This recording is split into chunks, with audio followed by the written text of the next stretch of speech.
खुशी हो रही है क्योंकि मैंने कुछ महीने पहले अपने आप को कुछ टारगेट दिए थे, वो टारगेट अचीव करने में मैं सफल रही। इसलिए मुझे लगता है कि मुझे अपने अनुभव आप लोगों से शेयर करना है। नमस्ते, ये वीडियो उन सभी के लिए जो अपने वेट से जूझ रहे हैं, जिनके नीज में पेन है, कम सीधे नहीं बैठ सकते, बैठते ही पेन करने लगती है बैक बोन और इस तरह से हो जाते हैं, या फिर यहाँ से कुबड़ जो है वो इस तरह से निकल चुका है। और सबसे पहले मैं बताती हूँ कि मेरे को अपने वेट के साथ क्या क्या प्रॉब्लम्स थी। मेरे को नीज में प्रॉब्लम होने लगी थी। मैं जब सीढ़ियां से उतरती थी, चढ़ती थी, तो मेरे को नीज में दर्द होता था। मैं ज्यादातर मतलब सीधा नहीं बैठ पाती थी, मेरे बैकबोन में पेन होता था। ये जो हिस्सा होता है ना, ये गर्दन के पास ये इस तरह से हो गया था, तो यहाँ से एक उबड़ सा निकल गया था जो मुझे बिल्कुल अच्छा नहीं लगता था। बेसिकली मैं वैसी नहीं थी जैसा मैं पहले थी। मेरा सेकंड चाइल्ड होने से पहले जैसी थी मैं, वैसा ना शरीर से थी ना अपने माइंड से। तो मैं चिड़चिड़ी हो चुकी थी और डाइजेशन सिस्टम एकदम खराब हो चुका था और मैं खुद से ही परेशान थी। मेरी नींद पूरी नहीं होती थी, खाना नहीं खा पा रही थी। ये सबको पता है जी, जो माँ बनती है वो सब लेडीज के साथ होता है। एक्सरसाइज नहीं कर पा रही थी, तो इस वजह से ना मेरी पूरी जो दिनचर्या है वो ही खराब हो चुकी थी और इस वजह से मैं स्ट्रेस में रहती थी। मैं वेट गेन कर रही थी। तो मैंने धीरे धीरे खुद को कैसे तैयार किया, मेरे सामने क्या क्या चैलेंजेस आए और मैंने जब शुरुआत की, मैं अपने आप को मोटिवेट कैसे किया और कंसिस्टेंसी मैंने कैसे बना के रखी, इसमें फैमिली का सपोर्ट और ये सब चीजें हम इस वीडियो में शेयर करेंगे। सब मेरा गोल सिर्फ एक था, मुझे सुंदर दिखना है, मुझे कैसा दिखना, मुझे इससे मतलब ही नहीं था। मुझे सिर्फ एक था, मैं पहले जैसी होना चाहती हूँ, पहले जैसा फील करना चाहती हूँ। बस एक ही चीज मेरे दिमाग में थी कि और ये चीज तब होगी जब मैं खुद को अपनी क्षमता से बाहर निकल के, जब तक मैं एक्सरसाइज नहीं करूंगी, मैं ठीक से डाइट नहीं लूंगी, तब तक मेरी जो सोच है, जो मुझे अंदर ही अंदर खाई जा रही है, वो चेंज नहीं होगी। तो मेरा गोल सिर्फ एक ही था कि मुझे पहले जैसा फील करना है। जो अपना वर्कआउट में मैंने जैसे धीरे धीरे अपने घर से ही शुरू किया था। कभी मैं वेट उठाती थी, कभी मैं वॉक कर लेती थी, खाना खाते ही वॉक करना शुरू कर दिया। धीरे धीरे 15 मिनट 20 मिनट मैंने शुरू किया। मेरे घुटने पेन करते थे, लेकिन फिर भी मैं खुद को तैयार कर रही थी धीरे धीरे। लेकिन फिर बाद में मैंने वर्कआउट के लिए मैंने जिम ज्वाइन किया लगभग 4.5 महीने पहले, क्योंकि मैं किसी चीज के साथ खुद को इंगेज करना चाह रही थी कि कुछ ऐसा हो जो मुझे रोज मजबूर करे कि मुझे वहां जाना है और ये सारी फिजिकल एक्टिविटी जो है मुझे करनी है। इस तरह का कुछ मुझे चाहिए। अब बात करते हैं डाइट प्लान। तो डाइट प्लान में मैं ना शुरू से मैंने ऐसा प्रॉपर खाना शुरू नहीं किया था। शुरू में मैंने सिर्फ और सिर्फ मीठा छोड़ा था और खाने को पोर्शंस में खाना शुरू किया और थोड़ा पोर्शन कंट्रोल भी किया। मैं क्या गड़बड़ कर रही थी कि जब बच्चा छोटा होता है ना, तो माँ को ऐसे रहता है कि अभी सो रहा है तो शांति से खा लो, और फिर खाती है ना तो ठूस ठूस के खा लेती है कि बाद में पता नहीं कब टाइम मिलेगा और बीच में बच्चा टाइम भी नहीं लेने देगा। लेकिन अब मैं क्या कर रही थी, क्या बदलाव किया मैंने, मीठा छोड़ दिया, तला हुआ छोड़ दिया और लेट नाइट खाना छोड़ दिया। तो मेन मैंने शुरुआत यही से की और जैसे जैसे मैं एक्सरसाइज कर रही थी, धीरे धीरे मैं अपने डाइट पे भी फिर अपना ठीक से काम कर रही थी। इन चीजों के बारे में मैं ना एक अलग से सेपरेट वीडियो जरूर बनाऊंगी।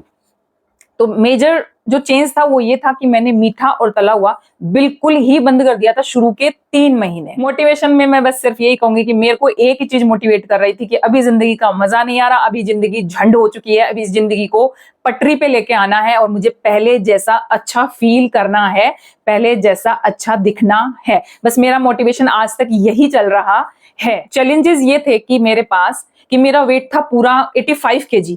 मेरी स्ट्रेंथ ठीक ठाक थी, ज्यादा नहीं थी। मेरे हाथ पैर सब एकदम कमजोर थे। मैं 2 किलो के डंबल भी ठीक से नहीं उठा पाती थी। और जैसे ट्रेनर वगैरह सब बोलते हैं कि जंपिंग जैक्स करो, रस्सी कूदो, तो वो मुझसे नहीं होते थे, क्योंकि जिनको भी बच्चा सिजेरियन होता है ना, उनके पेट इस तरह से कटे होते हैं कि उनका पेट नीचे से ढीला हो चुका होता है। तो वो जंपिंग जैक्स या रस्सी कूदते हैं तो उनको उनका जो पेट है, और मेरी तो कमर भी शायद 45-46 थी उस टाइम पे, तो इस वजह से ना पेट इतना हिलता था कि बार बार धरन हो जाती थी या पेट में इतना दर्द होता था। तो मैं वो जंपिंग जैक्स, और नीज में भी पेन होता था, तो जंपिंग जैक्स मैं कर ही नहीं पाती थी। तो मैं क्या करती थी, मतलब 10 मिनट अगर हाई इंटेंसिटी वर्कआउट करना है तो मैं इंटेंसिटी मेरे अकॉर्डिंग रखती थी, लेकिन उसका टाइमिंग बढ़ा दिया था मैंने। जैसे 10 मिनट की बजाय मैं 20 मिनट वर्कआउट कर रही थी, तो मैं जिम में 1 से 1.5 घंटे या 2 घंटे लगा रही थी। तो इस चीज ने मेरे साथ बहुत हेल्प की, क्योंकि है ना, डाइट हो चाहे वर्कआउट हो, हमें अपनी बॉडी की जरूर सुननी होती है। अगर आपकी बॉडी आपको बोल रही है कि पेन हो रहा है घुटनों में, और अगर आप जंपिंग जैक्स कर रहे हो या रस्सी कूद रहे हो, तो आपको आपका ये जो नी पेन है ये बढ़ सकता है, पेट हिलता है, उससे आपको पेट में कोई दिक्कत हो सकती है। तो अपनी बॉडी की सुनते हुए हमको वर्कआउट करना है, क्योंकि फिटनेस जर्नी ना कोई 1-2 महीने की, 1-2 साल की नहीं होती, वो पूरे जीवन भर चलने वाली होती है। तो मेरे लिए यही था, मैंने अपने आप को ऐसे बांधा नहीं हुआ था कि मेरे को तो भाई 60 किलो का होना है मात्र 4 महीने में या 3 महीने। मैंने अपने आप को पूरा टाइम दिया। जब अपनी फिटनेस जर्नी आप शुरू करते हो तो आपको अपनी प्रोग्रेस को ट्रैक करना चाहिए। तो ये प्रोग्रेस ट्रैकिंग जो है ये भी मैं कर रही थी। इससे क्या होता है, आपका मोटिवेशन बना रहता है। मैं कैसे कर रही थी ट्रैक, जैसे मैं ट्रिपल एक्सल टी शर्ट पहन रही थी उस टाइम पे, और मैं हर दिन वर्कआउट करती थी। कंसिस्टेंसी मैंने बरकरार रखी। शुरू में 2 महीने तो मैं लगातार जिम जा रही थी, ट्रिपल एक्सल में टी शर्ट पहन रही थी। तो हर दिन मैं ये नोटिस कर रही थी कि अब मेरी टी शर्ट ढीली हो रही है, अब मेरी जो पैंट है वो ढीली हो रही है। और फिर मैं खुद को इस चीज के लिए तैयार करती थी कि अभी मैं ट्रिपल एक्सल पहन रही हूँ, अब जैसे जैसे टाइम बीत रहा है तो अभी 2 महीने बाद मैं एक्सेल पहनूंगी, फिर 1 महीने बाद मैं ये पहनूंगी। तो ऐसे ना मेरा वेट कम हो रहा है, इंचेस लूज हो रहे हैं। डबल एक्सेल से फिर एक्सेल आया, एक्सेल से फिर एम आया, और मैं क्या करती थी, तो मैंने एल की टी शर्ट लाके और रख ली। उसको पहन के देखा, वो एकदम फंस रही थी मुझे। और बस मैं हर 10 दिन से 15 दिन से उस टी शर्ट को पहन के देखती थी कि अभी आ रही है, अभी तो फंस भी नहीं रही। फिर 10 दिन बाद हाँ अभी थोड़ी फंसने लगी है, और फिर मैं फिर और 10 दिन बाद हाँ अभी थोड़ी ठीक ठाक सी आ रही है। तो ऐसे 1-2 महीने बाद मैं लगभग 3 महीने बाद ट्रिपल एक्सल से लगभग एल पे या एक्सेल पे आ गई थी। तो और अभी मैं एम पहनने लगी हूँ। तो इस तरह से मैं अपने फिटनेस को ट्रैक कर रही थी। रोज मैं विंग स्केल पे नहीं चढ़ती थी, क्योंकि मुझे वेट से ज्यादा कोई वास्ता नहीं था। मुझे बस अच्छा फील करना था, अपनी बॉडी को शेप में लाना था, बस इसलिए मैं सिर्फ कपड़ों के माध्यम से अपने आप को ट्रैक कर रही थी। अपनी माइंड सेट को कैसे बना के रखें, तो भाई माइंड सेट देखो, मुझे लगता है कि अगर आपका गोल क्लियर है ना, तो माइंडसेट अपने आप हो जाता है। अपने आप को स्ट्रेस से दूर रखो, अननेसेसरी चीजों से दूर रखो, जिससे आप डाइवर्ट ना हो और फोकस आपका बना रहे। खुद को बार बार याद दिलाओ कि आपको डाइट कर रहे हो, आप वर्कआउट कर रहे हो, तो आप इस टारगेट को पाना चाह रहे हो। तो ये चीज आप अपने आप को बार बार बोलो, शीशे में देख के बोलो या कहीं पे लिख लो। तो इस तरह से खुद को बार बार याद दिलाओगे तो वो टारगेट आपके साथ रहेगा, कहीं नहीं जाएगा। जैसे मैं क्या कर रही थी कि मैं डाइट से रिलेटेड चीजें देखती थी। डाइट से रिलेटेड आप पढ़ सकते हो, डाइट से रिलेटेड आप वीडियोस देख लो, नया नया नॉलेज आप गेन कर सकते हो कि क्या आपकी बॉडी के अकॉर्डिंग सही है। एक सपोर्ट चाहिए होता है। देखिए, हम गृहस्थी वाले लोग हैं, हमारे फैमिली होती है, तो इसमें देखो कोई ना कोई हमारा सपोर्ट सिस्टम होना चाहिए कि हम अपने टाइम को, अपने घर को इस तरह से मैनेज करें कि हम अपने लिए टाइम निकाल पाए। एक्सरसाइज है या डाइट का या कुछ भी जो हम कर रहे हैं उसके लिए हम टाइम निकाल पाए। तो इसमें सपोर्ट सिस्टम है। मेरे हस्बैंड दोनों ही मेरा सपोर्ट किया कि मैं अगर सुबह किसी काम की वजह से अगर जिम नहीं जा सकी और शाम को अगर मैं जा रही हूँ, तो मेरे हस्बैंड ना बच्चे को ले आते थे और मैं रोटियां बना जाती थी तो वो सब्जी बना के बच्चों को खिला देते थे। तो मैंने कभी वर्कआउट मिस नहीं किया।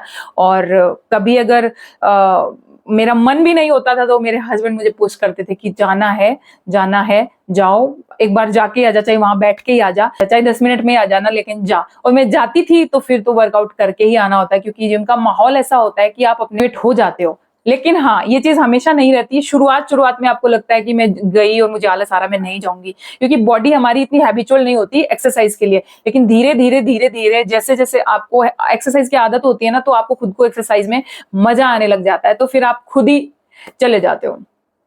तो इसमें मेरी फैमिली ने मेरा पूरा सपोर्ट किया और आज भी करते हैं, क्योंकि हेल्थ इज वेल्थ। और अगर आप स्वस्थ हैं तो पूरा परिवार का आप ख्याल रख सकते हैं। तो इसमें सबके आपस में मेल जोल से ही चीजें सक्सेस करती हैं। टाइम में मैनेजमेंट में देखो, मेन चीजें होती है कि आपका खाने का जो टाइम है, एक तो वो फिक्स रखो। मैं शुरू में मैंने 3-4 महीने बाहर का खाना नहीं किया, और मैं अभी भी ज्यादा ऐसे खाती नहीं हूँ। कभी महीने 2 महीने में एक बार खा लिया तो बात अलग है। लेकिन उसमें मैनेज कैसे करना है कि मैं इस तरह से करती हूँ। जैसे एक छोटा सा एग्जाम्पल है कि मैं कहीं बाहर गई तो मैंने दाल भिगो दी थी, अब बज गए 7:30-8, मेरा टाइम है 7:30 बजेगा।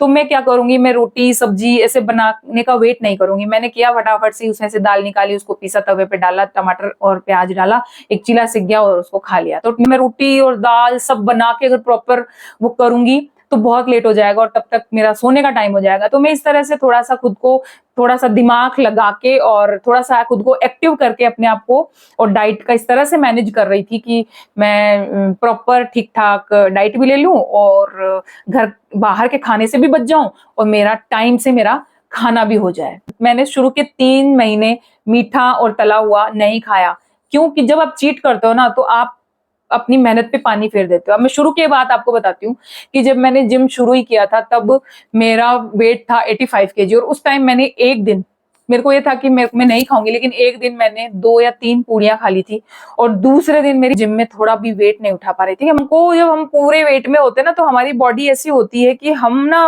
उन चीजों को अच्छे से डाइजेस्ट नहीं कर पाते और हमारी बॉडी प्रॉपर परफॉर्मेंस नहीं दे पाती है। तो इसलिए शुरू में आपको थोड़ा सा खुद के लिए हार्श होना होता है। हाँ, अब मैं खा लेती हूँ क्योंकि अब मैं अपनी ठीक कंडीशन में हूँ। हालांकि टारगेट मेरा अभी भी पूरा नहीं हुआ है, लेकिन मैं पहले से अभी मैं 80% पे हूँ, 20% बाकी है और वो चलता रहेगा, मुझे उसमें कोई दिक्कत नहीं है। तो हाँ, लेकिन मैंने अब खुद को ऐसा बना लिया है कि मुझे अब किसी चीज के सहारे नहीं रहना पड़ता। मेरे को खुद को पता चलने लग गया कि मैं कितना कब क्या खा सकती हूँ। तो अभी सब एकदम बढ़िया से है। जो आपकी डाइट से रिलेटेड है वो चीजें ला के रख लो। रागी है, मूंगफली है, चने हैं, सीड्स है, मखाने वगैरह है, ये सब 1 महीने में मैं ला के रख लेती हूँ, जिससे मैं इन चीजों को प्रॉपर अपना मैनेज कर पाऊँ। को मैनेज कैसे रखना है? टाइम से सो जाओ, अच्छे से डाइट ले लो और जो आप कर रहे हो लाइफ में उसके बारे में कुछ नया जानो। उन चीजों को आसान बनाने के लिए नेट पे आज भरा पड़ा है सब कुछ, तो ये सब चीजें करके आप अपने आप को मैनेज कर सकते हो। कंसिस्टेंसी भाई साहब अपने आप आ जाती है। ये लालच आ जाता है ना जब आपके सामने कि हाँ मुझे रिजल्ट्स मिल रहे हैं, मैं अपने आप को ट्रैक कर रही हूँ और मुझे रिजल्ट्स बहुत अच्छे आ रहे हैं, अच्छा फील कर रहे हो, आपके इंचेस लूज हो रहे हैं, तो अपने आप कंसिस्टेंसी आ जाती है। खुद को ही अपने आप को मतलब मन करता है कि हाँ ये डाइट पे चलेंगे रिजल्ट्स अच्छे आएंगे, ये वाली एक्सरसाइज करेंगे रिजल्ट्स अच्छे आएंगे। तो कंसिस्टेंसी फिर अपने आप आ जाती है, इसमें कोई मोटिवेशन की जरूरत नहीं होती, आप खुद ही अपने आप के लिए मोटिवेशन बन जाते हो। तो ये थी मेरी फिटनेस स्टोरी। अभी मैं इस जर्नी पे हूँ। अगर इससे रिलेटेड आपको कोई भी सवाल पूछना है तो आप मुझसे पूछ सकते हो, मैं हर एक सवाल का आंसर दूंगी। ये मेरी मोटी मोटी स्टोरी थी। अब इसमें मैं एक एक चीज पे अलग अलग वीडियो बना सकती हूँ। मेरे पास इतना इकट्ठा हो गया क्योंकि मैंने लाइफ में 2 बार वेट लॉस किया, एक बार पहले बच्चे के टाइम पे, अभी दूसरे बच्चे के टाइम पे। मैंने अपनी फिटनेस जर्नी में हेयर फॉल का इश्यू नहीं फेस किया, स्किन का कोई प्रॉब्लम फेस नहीं किया, डेफिशिएंसी फेस नहीं की। तो मेरे लिए फिटनेस ऑल ओवर, मेरे विचार, मेरा बॉडी सब ठीक रहे, यही है। और इस तरह के रिजल्ट्स अगर आपको चाहिए तो आपको संयम के साथ खुद के बॉडी को, खुद के मन को, खुद के पूरे व्यक्तित्व को टाइम देना होता है, तभी आपको इस तरह के रिजल्ट मिलते हैं। क्योंकि फिटनेस एक 1-2 महीने की, 1-2 साल की नहीं होती, ये एक लॉन्ग प्रोसेस है जिसमें आपको संयम के साथ ही रिजल्ट मिलते हैं। तो इस तरह से मेरी फिटनेस जर्नी चल रही है और आगे भी चलती रहेगी। मैं आपको ये तो बता सकती हूँ कि आपको किस तरह से अपनी बॉडी को समझना है और उसके अकॉर्डिंग आपको अपने आप को संभालना है। अगर किसी भी तरह के सवाल होंगे तो मैं जरूर जवाब दूंगी। आप लाइक, शेयर और सब्सक्राइब करें। Thank you so much.